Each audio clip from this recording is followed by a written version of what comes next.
pregava, não para com quem pregar, mas para ouvir-se com quem iria pregar. Todas as vezes que Jesus contava uma parábola, ele não contava uma parábola porque estava emocionado com alguma coisa. Jesus não era compositor, Jesus não era um salmista, baseado no clima que o cercava, no cântico dos pássaros, tinha alguma empolgação para compor alguma coisa ou contar alguma coisa.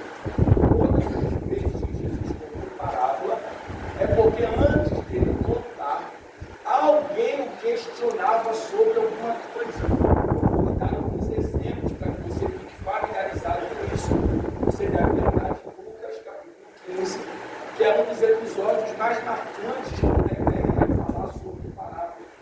Porque Lucas, capítulo 15, é o único texto onde nós encontramos 3 parábolas sendo contadas dentro de uma ordem consecutiva para o mesmo propósito.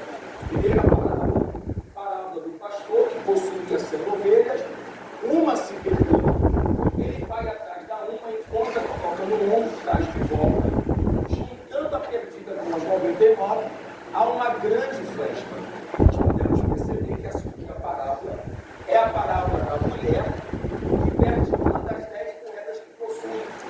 Diferente do pastor que vai atrás da ovelha, ela procura, mas não do lado de fora. É o texto. Ela entra dentro de casa, acende a candeia, vai à casa, procura com muito cuidado até encontrar. E quando encontra, convoca as amigas e vizinhas dizendo: alegrai-vos comigo, porque já encontrei a dracma perdida. A terceira parábola dessa ordem é a parábola do pai e dos filhos, que nós nomeamos como a parábola do filho pródigo. O texto é: o filho mais novo vai até o pai, pede parte da herança, o pai reparte entre os dois, e o mais novo, ao receber, vai para uma terra distante, gasta tudo que tem, deseja comer as bolotas dos corpos comidos, ninguém lhe dava nada, então ele cai e se diz: pai, peguei contra o céu, peguei contra ti, não sou digno de ser chamado seu filho, porém estou voltando para casa. Se possível for, receba-me como um dos teus trabalhadores. Você conhece o texto, vai à vista de longe, cobre a braça, beija, prepara um anel, sandália, roupa, um bezerro, coloca na brasa, faz uma festa para recepcionar. A ideia dessas 3 parábolas é nos ensinar primeiro que a festa só acontece quando a ovelha perdida volta, quando a moeda perdida é encontrada e quando o filho perdido regressa. Não existe festa quando a ovelha sai. Não existe festa quando a moeda se perde. E não existe festa quando o pródigo sai. Porque nós criamos esse costume de continuar fazendo festa, mesmo sabendo que tem gente saindo. A festa da igreja tem que ter o maior foco em trazer quem está fora primeiro para dentro, para depois fazer uma festa para que todos possam celebrar. Agora, existe uma outra diferença que eu não posso perder a oportunidade de falar. Na parábola do pastor e a ovelha, ele vai atrás. Na parábola do pai e do pródigo, não é o pai que vai atrás, é o filho que volta. Na parábola da mulher preta, ela vai atrás, mas não é na rua. Ela procura dentro de casa. Todas as parábolas perderam alguma coisa, mas em todas elas alguma coisa foi recuperada. A ideia do texto não é só mostrar que aquilo que se perde volta. É mostrar que para cada perda, uma estratégia diferente para encontrar o perdido. Se eu não tenho uma estratégia de busca, eu não vou encontrar o que eu procuro. O pai fica em casa esperando, porque ele sabe que o filho que saiu sabe o caminho de voltar. Ele sabe o caminho de volta. Tratando-se da ovelha, a ovelha não consegue voltar para casa sem a orientação de um pastor. E esse pastor aqui é literalmente pastor de animais. A ovelha é tão insegura que o salmista Davi, no Salmo 23, ele vai mencionar uma imagem do pastor ovelha como Deus e ele. Guia-me mansamente às águas tranquilas, refrigera minha alma, por amor ao seu nome. Por que ele diz: leva-me às águas tranquilas? Porque ele sabe a dificuldade que a ovelha tem de caminhar sem ser acompanhada. A ovelha é tão medrosa por ser indefesa que no agitar das águas ela se espanta. Ou seja, te dá água, mas morre de sede, porque não adianta estar perto da água que mata a sede, se eu não tenho a mão do pastor que me leva até ela. Por isso que o salmista fez outra alusão, dizendo: o Senhor é meu pastor, e nada me faltará. Agora presta atenção, quando nós começamos a falar sobre parábolas em Lucas capítulo 15, é que quando Jesus conta essas 3 parábolas, ele está comendo e conversando com publicanos e pecadores. Lucas capítulo 15, versículo 1. No versículo 2, 2 outros grupos vão se apresentar. Que grupos são esses? Fariseus, os escribas. Eu não quero falar sobre os escribas, eu quero falar um pouco mais sobre os fariseus. Quem eram os fariseus? Os fariseus eram aquele grupo altamente religioso, homens que conheciam a lei, frente para trás, de trás para frente.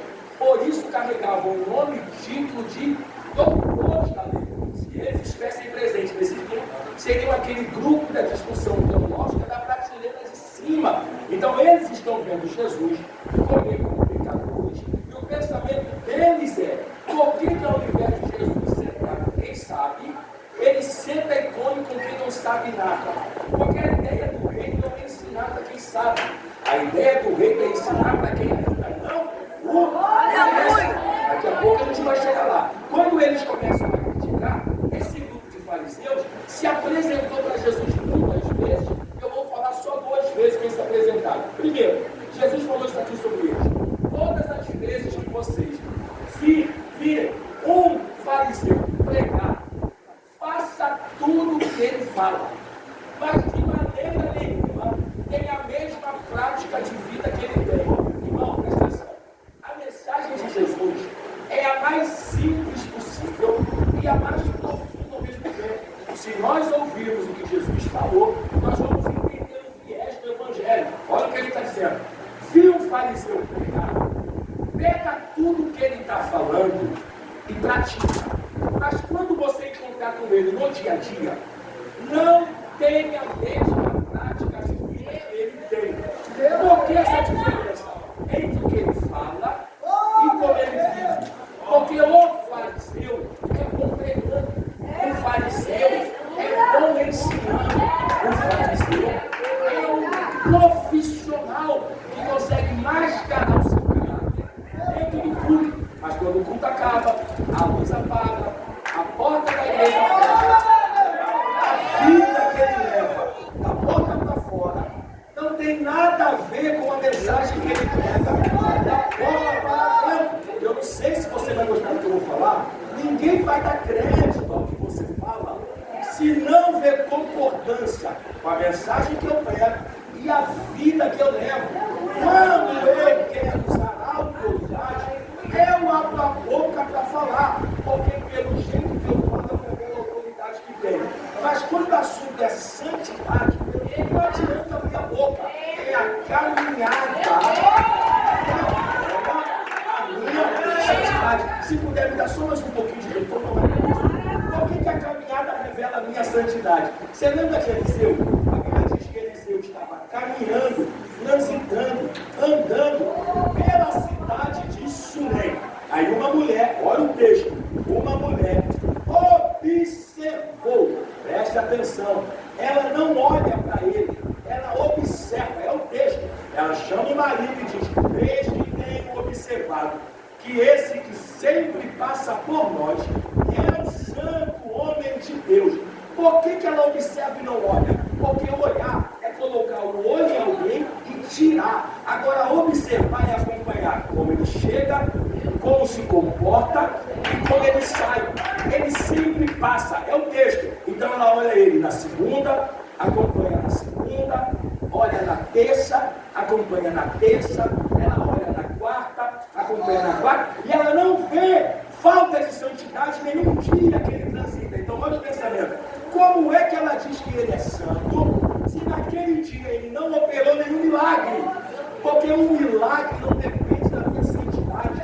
Nós não temos poder para operar milagre.